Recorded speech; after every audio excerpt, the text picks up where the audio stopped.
All right, so welcome to our last team call for 2020. I have decided we're going to take the last 2 Wednesdays of the month off so that you can do what you need to do. Spend time with your families, do some self-care, do some exercises you need to do for your business. Some of the stuff that I'm going to go over tonight may be exercises that you want to dig into, and that's partially why I'm saying take the time because I feel like I don't know if you guys can relate to this, and a couple of you have been around a while, and a couple of you are newer, but sometimes there seems to be always those like projects that fall to the wayside, whether it's like I want to sit down and do a branding exercise, or I want to jot out things I want to do for reels, or I need to, get systemized with my email list, or there's different things, projects in your business that you don't necessarily have or make the time for in a weekly basis. And I feel like I personally have never really taken a ton of time at the end of a year to say, like, I'm going to give myself a week or two to really kind of work on those things that I keep putting off or that I know I need to do that are going to help me propel forward in the next year. Anybody relate to that? Like the never ending to-do list of like, I need to do this and I need to systemize that and I need to revamp this. And I figured, why not take the next 2 weeks to tackle those things that we don't typically have the time for, that you need to do, because and more specifically those kind of things that nag at you all the time, where it's like you sit down to do something and you're like, oh, if I would have just created that, it would make my life easier for this. So that is my hope for the next 2 weeks, that you really take some time to just reflect on this last year and do some self-care and family time and enjoy the holidays, but also to really kind of tackle some of those projects that are weighing over you in your business. And why I planned this specific call for tonight, I know you guys have seen before, we do like vision board calls at the end of every year. And I think that's fun. And I think it's cool. It's awesome to make vision boards. But I feel like if we're not matching the visions to the goals and then kind of breaking down the goals a little bit, that we don't really have a game plan to get to those. It's like we can look at a pretty vision board all day long, but if we don't break down the things that actually get us there, then it doesn't really do us that much good, right? And I say that because, at some point last year, I created a vision board, but I didn't feel emotionally attached to it. And even more so, I didn't actually break down the goals that I needed to move towards those things. And so every day I looked at that vision board, but not much of it actually happened, right?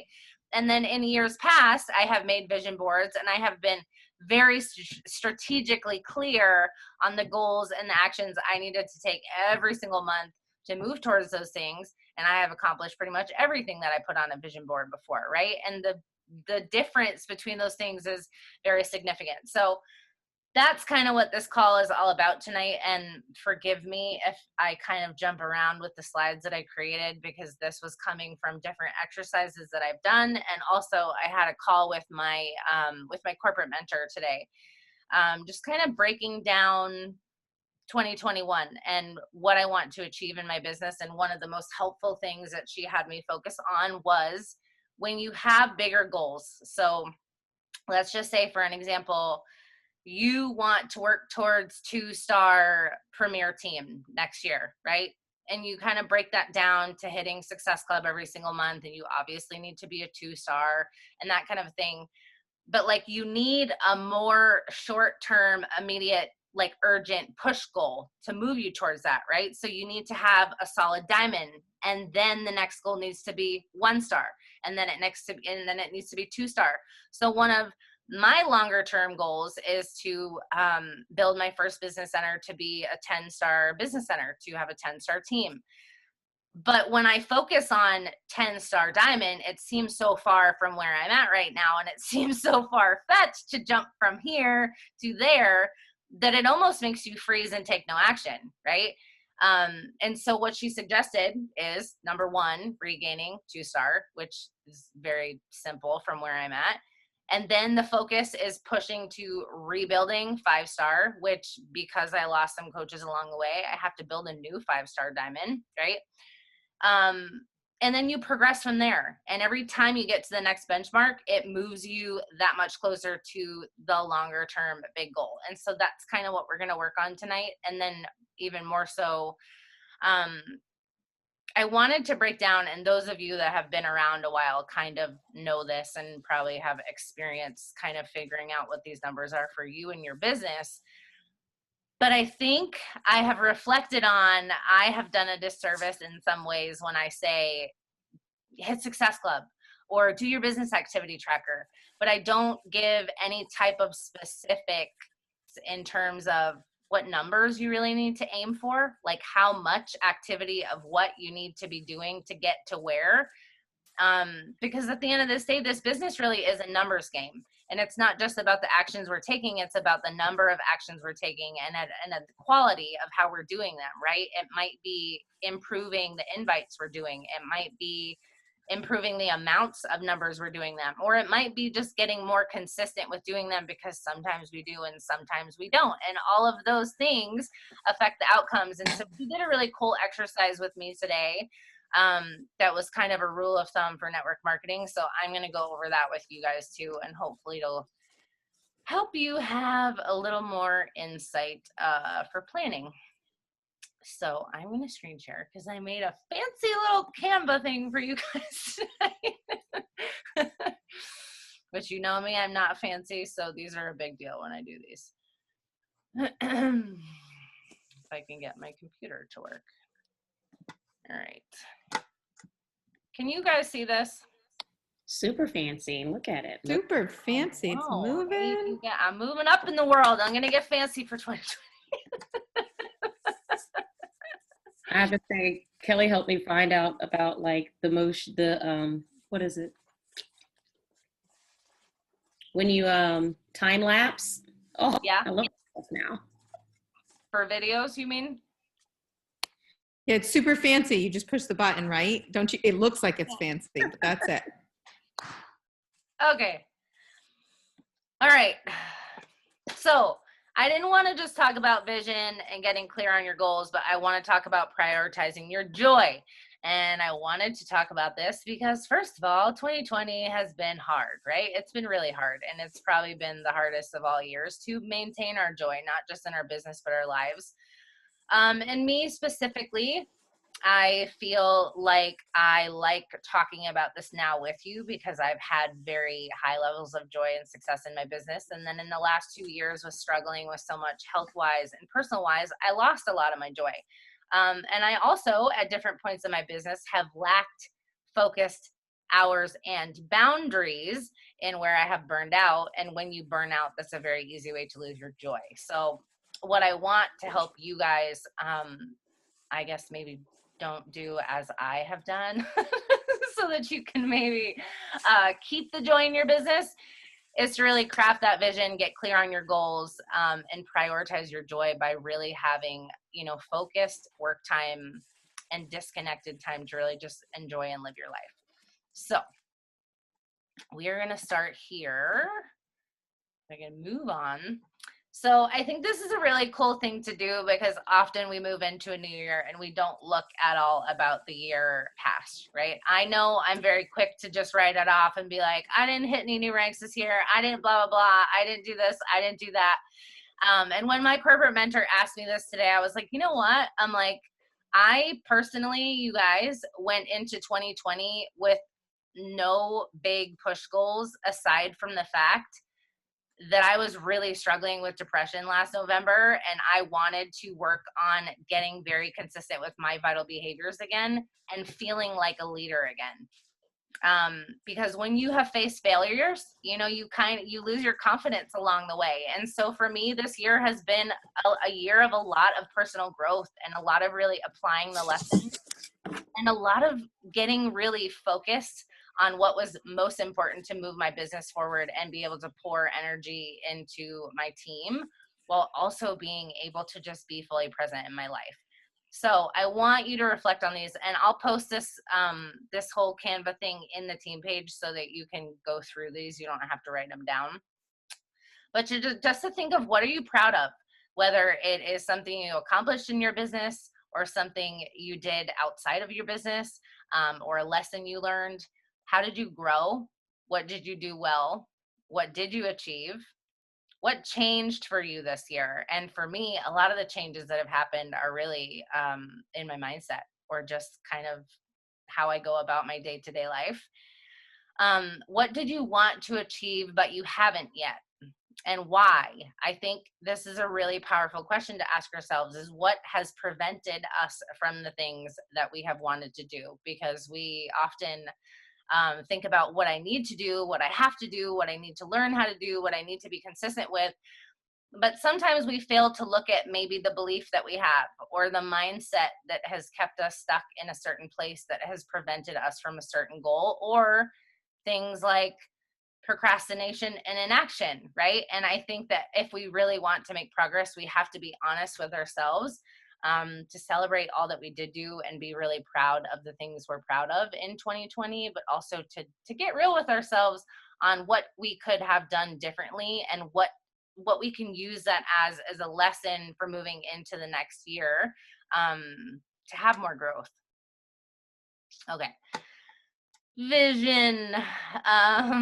So I picked this quote, vision without action is merely a dream. Action without vision just passes the time. And vision with action can change the world.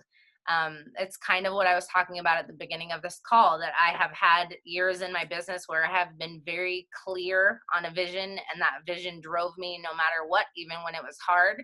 And I have had years like the last few, with personal struggles where I didn't really have a vision, except that I knew I would never stop showing up, and that I would move towards something bigger, right? And so I really like that kind of clarity of the action without vision. It just passes the time, because we're moving in a forward moving direction, but we're not really aiming at a target. And then vision with action can change the world, right? Because when we have that vision, and we have the goals, and we have the action steps to go towards it, it's incredible what you can do in your life in a year's time, or 2 years time, or 3 years time, right? Like, I look back to where I was 7 years ago when I started this business, and it is like mind boggling how much is different. But for us to be able to do those things, we have to have clarity on it. So I wrote down in the bottom right a couple of actions, to ask yourself, why are you building this business? Not like because of what we've told you should do, or what you see other people around you achieving, but like, what is it that gets you out of bed every day excited about this business, and excited to sit down and put time into really building it? It's so, so important to know what that is. Kind of like a personal business and mission statement, if you will. I know that call that we had a couple weeks ago, with Michelle, my friend, the Canadian coach, that it really helped me simplify that, like, of alongside the vision that I have for my own life and why I build this business, I want and I love to help women create empowered habits, mindsets, and routines that help them live lives they absolutely love, right? Like, that is a mission that I show up to for my business. So in our team page, we actually have a vision exercise in the files, but when I post this, I'll link it there too. I just wanted to encourage you, if you haven't done a vision exercise in a while, to print that out and go through that the next 2 weeks, and help you get clarity of that vision again before we go into a new year. To make a new vision board. Because like I said, it is super helpful to have a visual to look at every single day. And you can even kind of have that as a part of your morning routine when you sit down, and you know, or whenever you're going to sit down and work your business, you can look at it and really connect to that vision and what you're creating and what you're working for today. But we're not going to be doing that together this year. We can share them in the team page. So I'm just encouraging you, like I said, to take the time through the rest of the year to work on these things. And then we're going to break it down into goals and break those down into actionable items. So that's what we're going to work on next. Okay, before we get to goals, I wanted to talk about this. A lot of times we feel like when we come to doing things that we're scared to do, that are uncomfortable, that we've never done before, it's like you always hear that kind of saying, fake it till you make it. And I hate that saying because I really don't think you can fake it till you make it. I think you have to really believe that you can do it and show up enough until you become that, right? So thinking about who do you need to become to achieve that goal? Mentors that I have followed for years now, they always say this: think less about what it is you need to achieve and look at the people who have achieved the things that you want to achieve. What habits do they have? What are their mindsets? What are their characteristics? What do you admire about them? Are they consistent? Are they compassionate? Are they hardworking? Do they show up no matter what? Do they always look for the positive in things? Are they always learning from failure? What type of person do you need to become to achieve the things that you have planned for your life and your business, right? My mentor reminded me of this today, and I love this reminder. It's why I put it on here, is that rank and income does not make you a leader. Your actions and your attitude do. And she said that to me because she said we were talking about my health scenarios and how much I guess developed a deeper level of compassion and a little bit less of a hard ass attitude when it comes to coaching. And she was just saying how powerful it is when we can take our hardships in our life and turn them into life lessons that help us become better people and better leaders. And so I wanted to remind you of that as well, because you will drop rank and maybe you're not making a ton of income right now, and that does not affect your abilities to succeed or achieve big things, nor does it determine whether you are a leader or not, right? It matters how much you show up every day and what attitude you do it with. You must believe and act on it until you become it. So that was kind of my flop from don't fake it till you make it, believe it and act on it until you become it. All right, this is what I posted with our kind of prompt the other day in the team page. And this exercise actually came from Kelsey Smith. She's one of the most strategic planners that I have ever seen in this business, and I just absolutely adore her for her organization.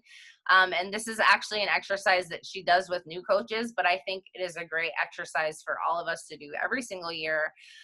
And I say this too because a lot of times, you guys, I used to set goals at the beginning of a year, and they were mainly only like business or financial goals. Like they were all goals that had to do with my business, right? I never really thought a ton about making, personal goals or like lifestyle goals or goals that you want to have, with your kids or your spouse or date nights or hobbies that you want to take on. But I wrote at the top of this that what I've learned is we can do anything, but we can't do everything. Meaning we have to have clarity on the things that we want most, because if we try to do too many different things, we don't get to do any of it really, right? We can spend an entire year darting here and darting there and chasing this and pushing for that. But when we narrow it down to a smaller amount of goals that are most important, and then pick which ones are short term and which ones are long term and start to organize them that way, we actually have things that we can strategically move towards, right? And I think it is so important to not just set business goals, but to set goals that really help you live a life that you love living, right? This business is meant to fuel different parts of your life, whether that is financial or spending more time with your children or having more time to travel or the freedom to travel when we're allowed to again. But this business really fuels other aspects. And that's why I think it's so important to really get strategic in each one of these categories. So if you have not done this exercise yet, this is one of the things you can work on in the next 2 weeks, is to write down the 10 goals you have for each category: physical, financial, business, career, and then your personal goals. Now, I went ahead and wrote some examples here of some of mine, and I actually haven't done this full exercise yet, but I wanted to just give you some different ideas. So for physical, I put personally continue to heal my health and have vibrant energy and health, complete 9-week control freak and get strong and fit, to stretch 2 times a week. Personal, I put 1 disconnected day a week. That's most likely going to be my Sundays. Bedtime routine is really important to me right now because I have finally figured out that if I want to be a happier morning person, that it starts with my bedtime routine. Present time with my son, to start writing a book, to publish a morning intention journal, to start house hunting, and to date. Financial, earn 2K a week. That's a short-term goal. To continue to pay all my medical bills in cash, to save for 2 family vacations a year, to have a cleaning lady 2 times a month, to get a massage 1 time a month. And then business, like I said, short-term goal, regain 5-star diamond, push for elite in 2021, 2-star in my second business center, SC20 a month. And I'll explain to you another time why I decided to go for SC20 again, because I realized that was affecting my ability to recruit coaches. 5 to 6 active coaches a month, and long term is 10-star, and to help develop star diamonds on my team. So I guess what I'm getting at with this is that there are so many different things that we could put on these lists, right? We can only do so much in the span of a year, and we have to know what those things are if we're actually going to make a game plan to work towards them. So I just wanted to kind of give a breakdown of a life goal, for example. So if my goal is to take a 2 family vacations a year in full, like I always say, like, how cool would it be to go like rent a cabin in the mountains for a week, right? And if I really want to be able to do that, I need to decide where it is I would want to go, map out how much it's going to cost. Am I going to drive? Am I going to fly? What's an Airbnb going to cost? How much are the groceries? And then break it down to what I'm going to need to save each month to make that possible. Because I think all too often, and I don't know if you guys can relate to this, but I was thinking about this the other day, that in 2020, I feel like because we can't go anywhere, it makes us want to like crave to go places more. And that oftentimes in past years, I would say, oh, well, I'll do that when I have more time, or I'll do that, down the road when it's easier. Or, we kind of, or at least I did, make excuses that weren't even necessarily real, right? And now all of a sudden in this year where we can't go anywhere, it made me realize how much those things were just because I had dreams, but I didn't actually plan for them to happen. Does that make sense? So to break down what you need to save each month to go.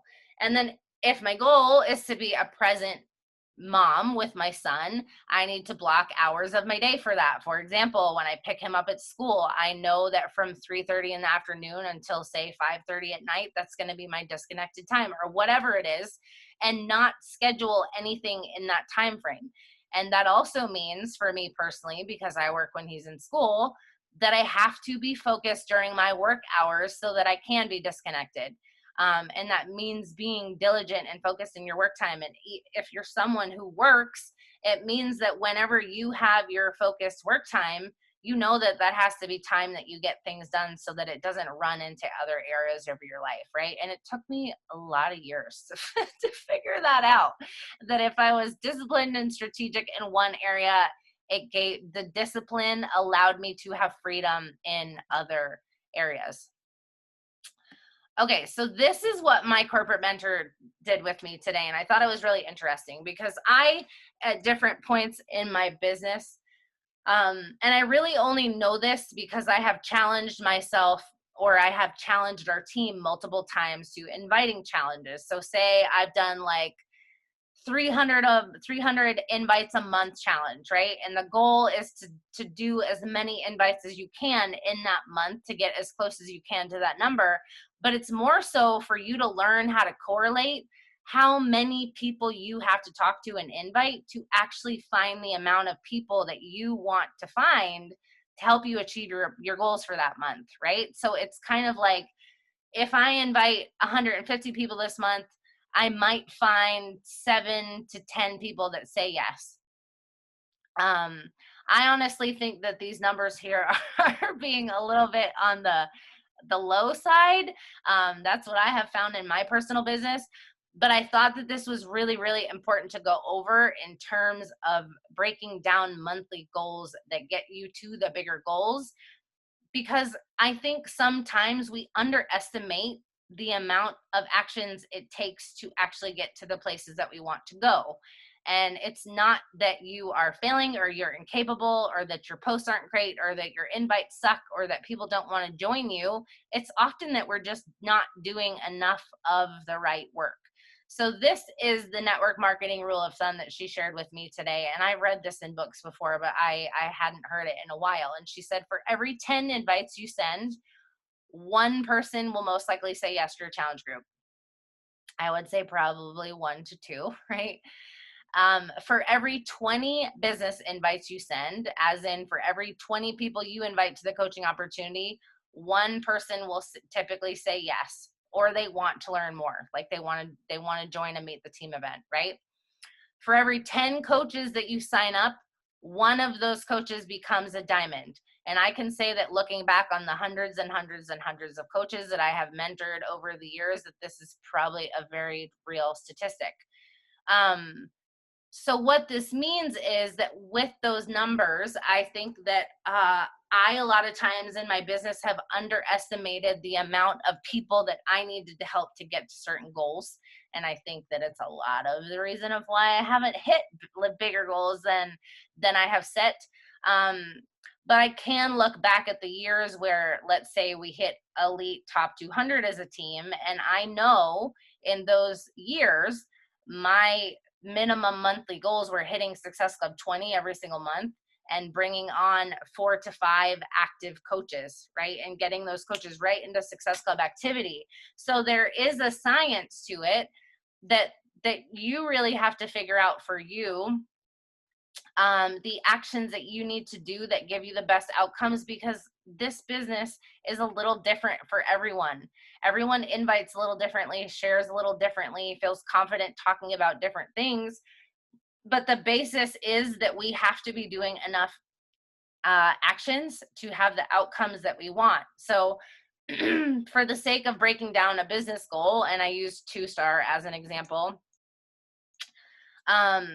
let's say you're only doing your business activity tracker, right? Say you take off maybe your days off or Sunday and Monday, right?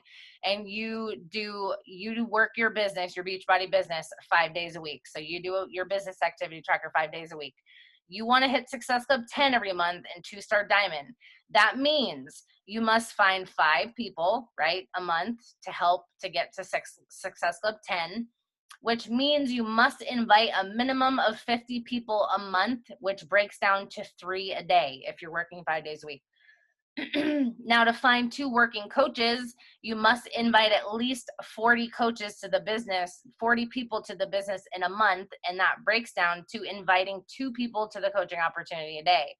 And if we're consistent with our actions, if we are inconsistent with our actions, we are inconsistent with our results. And so what I wanted to point out here is that and this is what I have also found to be tried and true, because I don't know if you guys have ever felt like, I don't know. I mean, for the first couple of years of my business, I did my business activity tracker 7 days a week, rain or sunshine, no matter what was going on in my life. I ate, slept, and I breathed it. But I also, 7 years into my business, I like to take a day or two to have just for family time or life, right? And so now I like to work my business 5 days a week.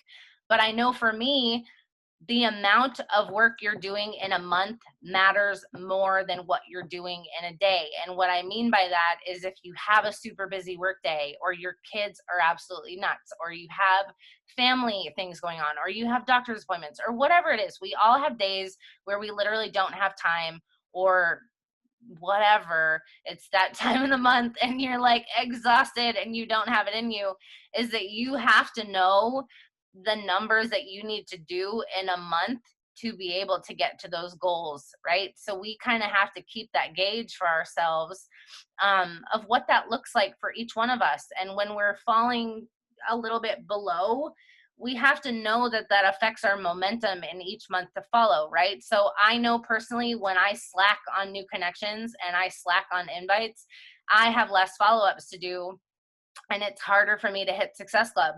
So staying in consistent action, even if it's not the perfect amount you would want to be doing, is still always momentum for you to work from.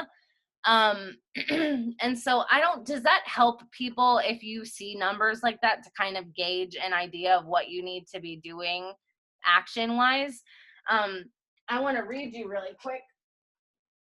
Actually, the way my corporate mentor said it to me, because she's so, so she said,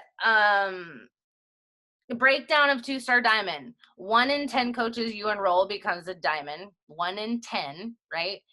1 in 20 business invites translates to a coach sign up. In order to get 3 diamonds, you need 30 coaches in 6 months. That is 5 new coaches a month, which would require 100 business invites a month, which breaks down to 24 business invites a week, which is 4 business invites a day, 6 days a week. A 2-star bonus is roughly around $700 to $800 a quarter. Is that worth 4 invites a day to you? And I think it's really powerful when you put it like that, because it's like, yes, right? Inviting 4 people a day to the business is really not that hard. And I honestly think it makes it almost simpler and more achievable for my brain to wrap it around when I have smaller numbers like that. Because it's, instead of being like, go out and invite a ton of people and see who you can find to run with the business, it's like, go find 4 people a day that you think would be awesome for your team and just go invite them. Don't overthink it. Don't get in that panic mode of all the things that we do to talk ourselves out of it. Just take 5 minutes and go invite 4 people. So, okay. I wanted to touch on this really quickly. And like I said, these slides are I went on a tangent with these ones. When you are inviting, don't attach your emotions to the outcomes. For someone to say yes, they must know, like, and trust you, and the fortune is in the follow-up. Like, we talk about this all the time, especially I do, because how I hit Success Club every single month for 7 years is mainly based on follow-ups. Now, you have to be doing new connections and follow-ups every single month to be able to follow up with people. But please do not get defeated when people say no to you about the business, or they say no to you about a challenge group, or you give them information and they ghost you. Like, the way that I had to look at it, because I wanted to build my business to full time, and I could not afford to get defeated by people's no's, right? We really can't afford to get defeated by that if we want to reach our goals. Is that you have to know, for every single no you get, or not now, or no answer, you are one step closer to finding someone that is so effing excited to be on your team, or to build a business with you, or to jump in challenge groups with you.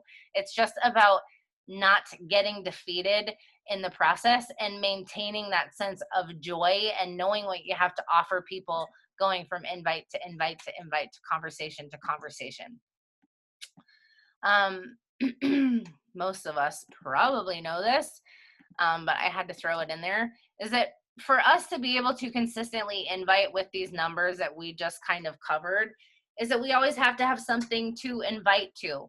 I know for me, when I struggle to sit down and do my power hours, is if it's like I had just started a challenge group and I don't have a coach opportunity call coming yet, and there's like a week of a lag time where I'm like, I guess I can invite to the challenge group that I just started.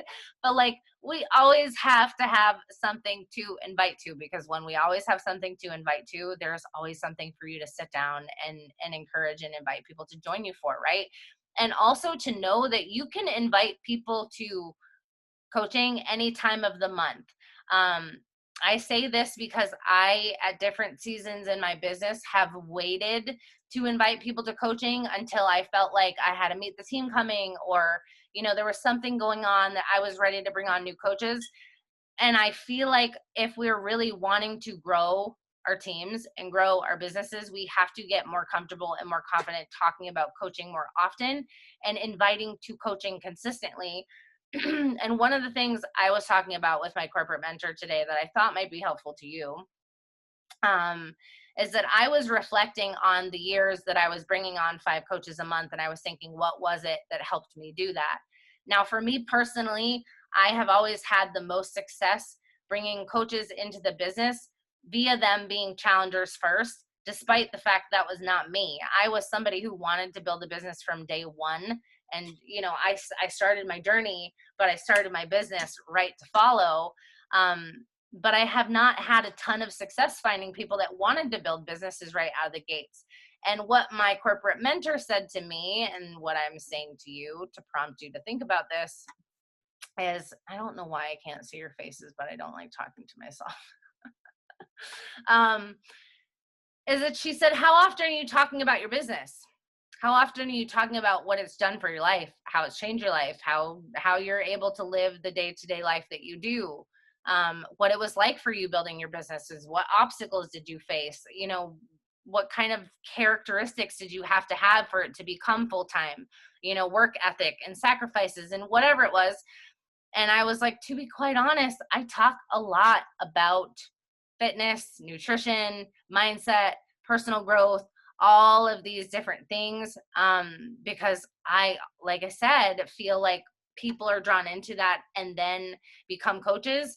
But I know that I am doing a huge disservice, not only to myself, um, but also to the women who are out there like me, who need and want something, that have their backs against the walls, that are ready to bust their ass and do the work to build a business like I did. And I don't, it's like, I've been thinking about this ever since that branding call we had, that one of my personal focuses in terms of content for social media is that I'm going to work on talking a lot more about the business, and not necessarily always in a way of it being an invite to the business or an invite to a meet the team event, but more just kind of general day to day talking about what my life is like as a full-time coach and what it took me to build that and who I'm looking for to join my team. Because I think we focus a lot on posting and speaking to the ideal client of who we want to help in our challenge groups and with their wellness journeys. But we have to be doing the same thing for the coaching opportunity. Like, who is it that you want to work with on your team? So connecting to people that you want in your challenges and on your team. And I jotted this out because, again, this is from that call that we had a couple weeks ago, and I thought it was so helpful because, you guys, I have done so many branding exercises over the last 7 years. And sorry, I lose my voice sometimes. But the questions that she asked were so helpful for getting clarity of who do you want to serve the most? What do you like to help them with? What problems does she have, and what solutions do you offer? And what characteristics does she have in terms of someone that you want in a challenge group or someone you want on a team? Like, someone you want in a challenge group, you want someone that's going to say, like, okay, I'm going to sit down and I'm going to go over my meal plan and I'm going to game plan that out, and I'm going to show up consistently and do a program start to finish, because that's what we know gets people results, right? And when they're struggling, they're going to reach out to you and ask for help. And when it comes to coaching, you want to work with someone who is coachable and willing to learn and excited about the business and pumped about helping other people, and they have goals for themselves and they want to learn how to work towards those, right? So not only speaking to who it is you want to serve, what you like to help them with, and what problems you solve, but the characters of the people that you're looking for.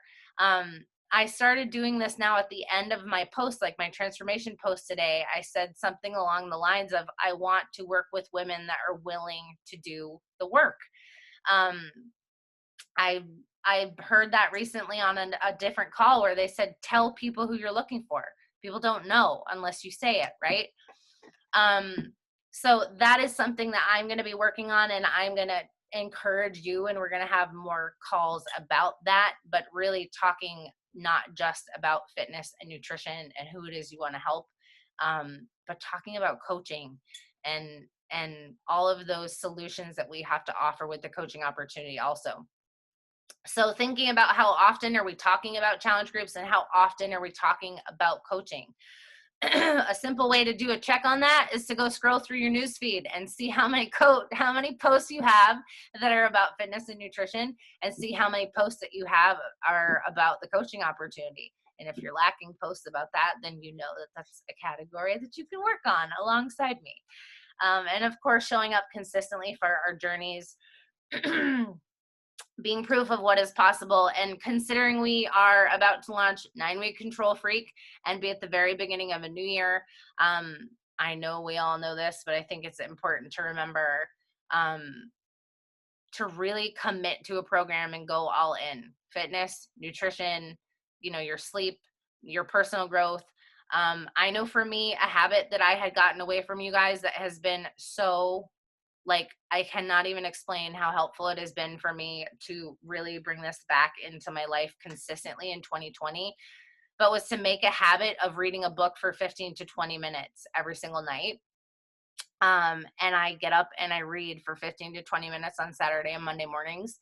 And I pretty much always have a podcast on at some point during the day, whether I'm cooking or cleaning or whatever it is. But making that mindset practice a part of my daily routine, I cannot tell you how much that helps with just my consistency in my journey, having words flow easily for content, feeling more inspired to help my challengers, and just feeling more motivated to show up and be disciplined in my business. Like, it is so important, especially in a year like 2020, where there is tough shit around every single corner, to really kind of safeguard your mindset with personal development. So if that's not a part of your routine, I would encourage you to bring that into your routine for the next year. Thinking about being really intentional and not just setting goals, but setting standards. And this was something that I heard Trent Shelton say on our call for leadership. And I thought it was so impactful, because goals are something that he said that we often show up for when it's convenient, but standards are what we show up for no matter what, right? They are things like being consistent, learning through the failures, showing up and growing through hardships. So thinking about what standards it is that you have for yourself in your life, because those are going to translate to how you show up for the goals that you have in your life and your business. Less focused work, more busy work, or more focused work instead of busy work. I should have written that flip-flopped. That was a big focus for me this past year, was kind of getting rid of all the things that were sucking my time or making me feel productive, but were getting me nowhere, and making sure that I was stripping it down to working on the most important business basics. So I would encourage you to kind of take a look at what you're doing in your business, and figuring out what's busy work and what's focused productive work that's actually moving the needle for you towards things. And then asking yourself, how do you show up when it's hard? This has been one of the most humbling things for me, and honestly been one of the most beautiful lessons at the same time. It taught me how to rest. It taught me how to step back. It taught me that goals weren't always the most important thing, but it has also given me a whole lot more compassion, and also just to know that when things are hard, we always have the ability to pivot and shift how we are showing up, or pivot and change within ourselves, right?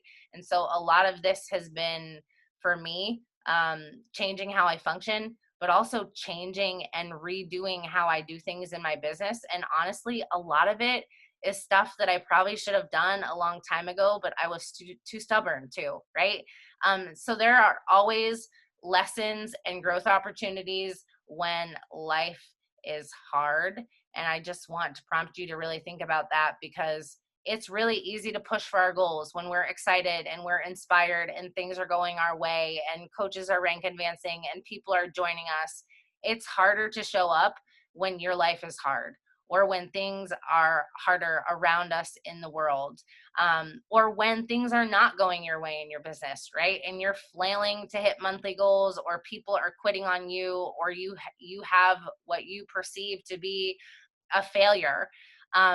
So asking yourself how you show up when it's hard, because I think it's always something to be mindful that we have to be really aware of how we feel in our businesses, so that when it doesn't feel good to you and when you feel burnt out or uninspired or resentful, or burnt out, that you can kind of step back and reflect and think about what it is that helps you feel most joyful and inspired and ready to show up, and do your best, whatever it is given that season. And remembering that that will always be enough. And sometimes it is the goals that you set at the beginning of the year, and sometimes it's not. I personally think it's more important to really be in that forward moving momentum, um, than it is to just stop and wait until things are easier again. So this was just a couple of things I wanted to mention in terms of focus, work time, and boundaries. Like I mentioned, this is something I have been working on a lot the last past year. I honestly think it was easier for me when my son was home full time because I only had very small pockets of time. And when he went to school, it actually was harder for me because when you have more time to work your business, you have more time to procrastinate. And so I essentially have had to give myself a smaller window of work hours and be very strategic about what I'm going to get done in that time frame, so that I would be more productive. And so for me, that looks like doing vital behaviors first, working from a list. I like to make a to-do list. I think I shared this on a past team call. I like to make my business to-do list, and then I take a post-it note and I write 3 things on it at a time. I tackle those 3 things. I cross them off the list. I add the next 3, and it gives me a very simple way to focus on just those tasks at hand. So that's part of why I said ditch the overwhelm and procrastinating.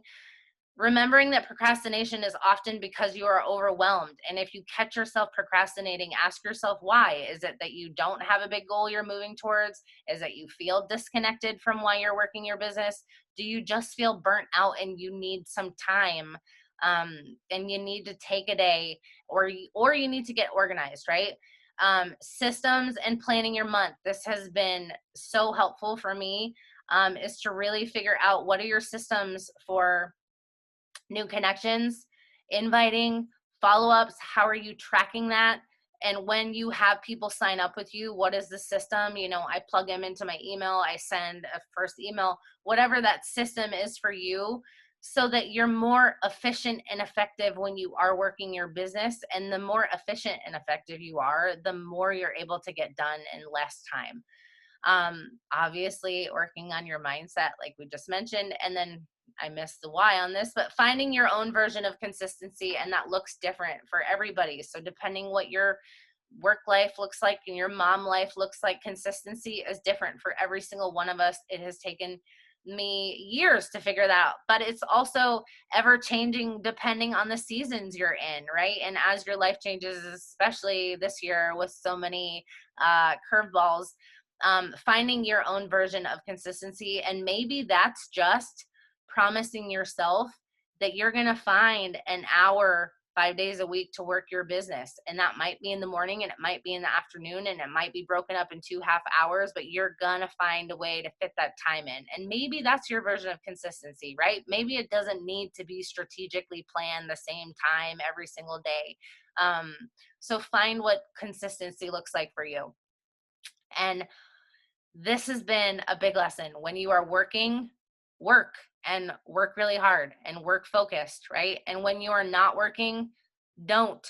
Like this has been a big shift for me, you guys, because I used to work my business 24 hours a day. I was like a 24/7 Walgreens, and no matter what time anyone would message me about anything. And what I have learned from burning out multiple times, is that if we don't have some type of boundaries, right, we will get resentful because it starts to kind of cramp our personal lives, or being a parent or having date nights or whatever it is, or we get burnt out.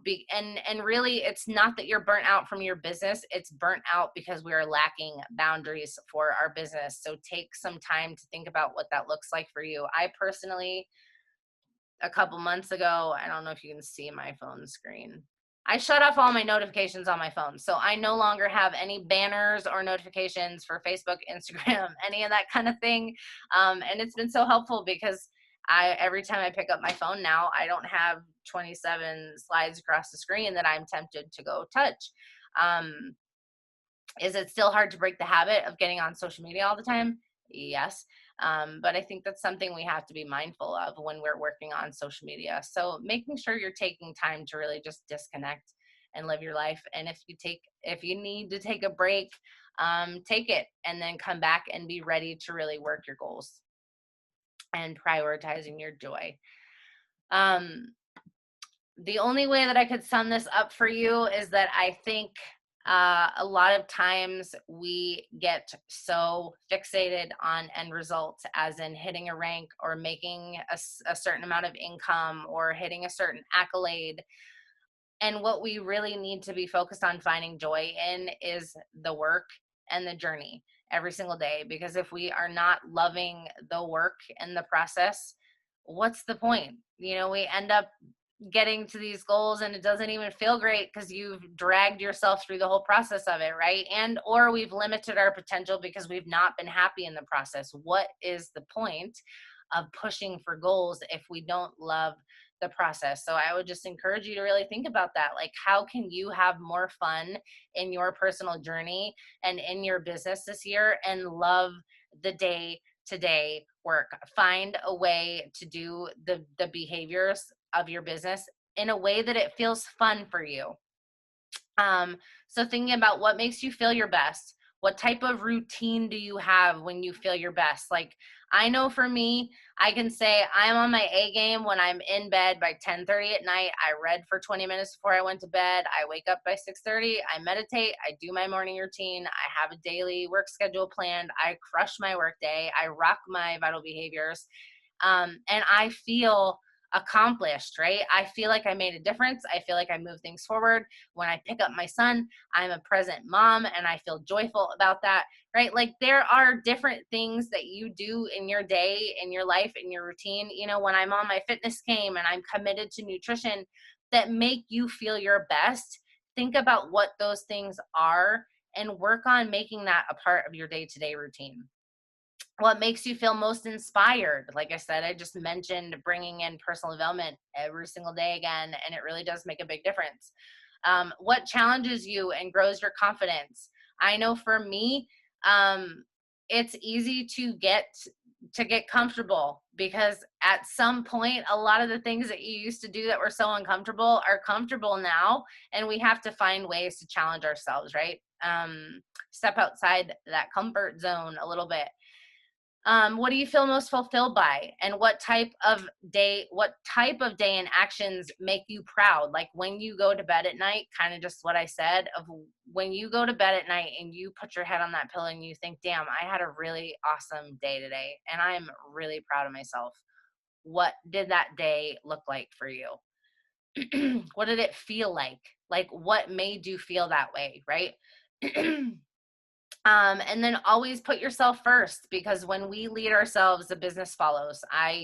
I'm sure that most of you can relate to this when I say, when you feel like crap and you're eating like crap, or you're slacking on nutrition, or you're not doing the business, or you're not showing up for things, or you're not investing in your mindset, or you're having, spiraling and negative self-talk, that our business, it follows, right? Our actions fall, our outcomes change. We're not moving forward and progressing when we put ourselves, our journey, our personal growth, our mental wellness, our self-care, and all of those things first.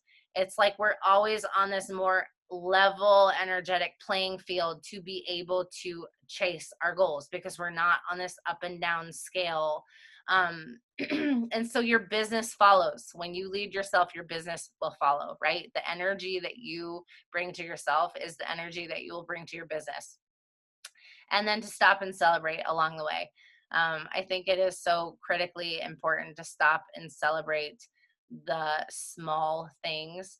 I actually have a dear friend of mine who is a spiritual mentor, and she's been doing lives in my wellness community this last 2 months. And the thing, I think, Robin, you were on this call the other night. She she did a live, and I thought this was a really cool exercise, and maybe it's something that's applicable for us with just our confidence and our businesses. But you stand in the mirror every single day, and I'm actually going to read to you the wording that she said to do it with. But it's called loving yourself through your up level. So I know a lot of times when we're pushing for goals, like I said, that negative self-talk creeps in, or I should have been here, I should have been making this, or I should have done that, right? Like, and the concept that we have to love ourselves into the next level, right? We can't shame ourselves into making progress. We can't doubt ourselves into change. Um, and so the challenge that she did is to stand in the mirror every single day and look yourself in the eyes. And for 1 minute, you recite 3 reasons that you are proud of yourself. And you say, I am proud of you because, and then you say, I love you because.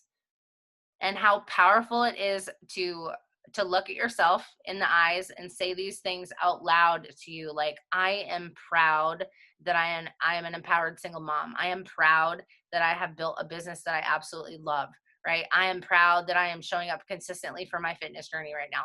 I am proud that I'm showing up when things are hard, whatever it is. And you say those things to yourself. I feel like we don't often enough celebrate ourselves along the way. And I mentioned this because I think it would be really cool um to stop at some point every single day and remind yourself of something that you are proud of in your journey and also in your business, because it is too easy to focus on the things we could be, should be doing, want to be doing, and not often enough are we celebrating how far we've come and what we have achieved yet. And I think that's incredibly important in terms of building confidence to do bigger things and achieve bigger things, but also to just keep that joy in the journey. So, like I said, I kind of jumped all over the place, but I hope that this was helpful, and I hope that it gives you an example of some projects that you can work on through the end of the year in terms of, hold on, I don't know how to get out of this now. um, huh. Okay. I hope that it will give you some ideas. So just to kind of quickly go over, we did the vision exercise, prompting to do the vision board, the setting the 10 goals, um, and then breaking your business goals down into monthly actionable kind of benchmarks that you're working for, so that you can break that down into the daily actions that you need to take for those. So I would love to hear your feedback if that was helpful, or you heard something that you haven't heard before, or you're like, I got this, I already know what I'm doing. Any of it. And I'm really sorry that my throat gets stuffy. It's because of my swollenness. Dana, I just wanted to say thank you so much for like going through this. It was very helpful. And I just wanted to give you a heads up. I invited a girlfriend to the vision board party tomorrow, if that's So vision okay. board party tomorrow? Is that okay? Yeah. You Okay. invite whoever you want.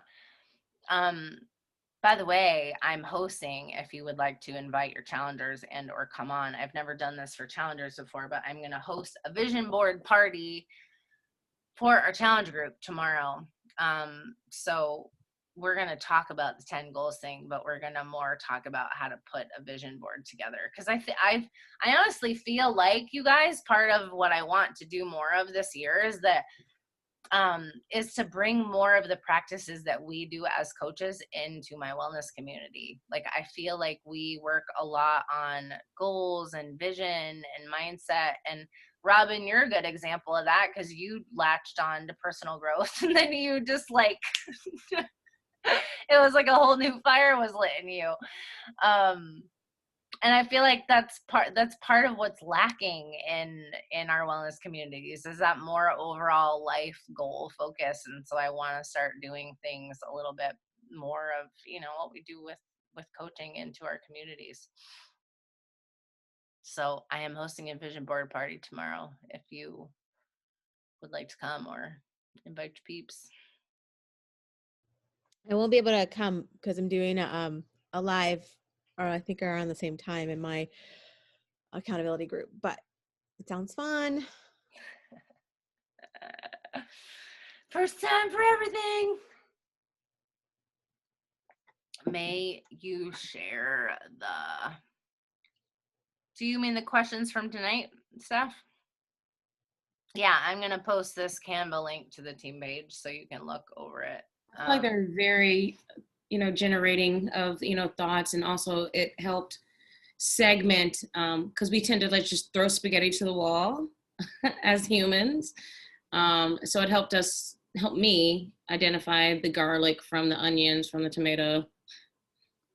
Yeah, and I'm going to stop my screen share because this